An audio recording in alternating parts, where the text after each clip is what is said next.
Hi friends, welcome back to my channel. ఈరోజు లంచ్కి అనుకోకుండానే చాలా అయితే అయినాయి. అవి ఏంటంటే ఫస్ట్ వచ్చేసి రైస్ ఇప్పుడే అయిందన్నమాట, వేడి వేడి అన్నము. తర్వాత చపాతీ చేశాను. చపాతీ కాకుండా ఒక 5-6 అయితే పూరీలు కూడా చేశాను.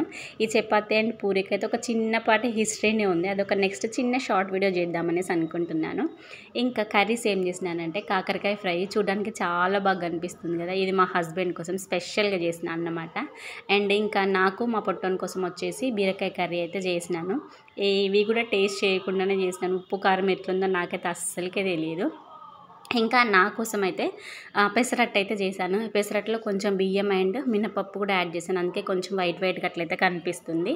ఇంకా దీనికి కాంబినేషన్ వచ్చి మన టమాటా చట్నీ ఉంటుంది కదా, టమాటా చట్నీ అయితే చేసుకున్నాను. ఇంకా ఇవి లంచ్కి అనుకోకుండానే చాలా అయితే అయిపోయినాయి. మీరేం చేశారో కామెంట్ చేయండి. అండ్ ఈ వీడియో మీకు నచ్చితే లైక్ అండ్ సబ్స్క్రైబ్.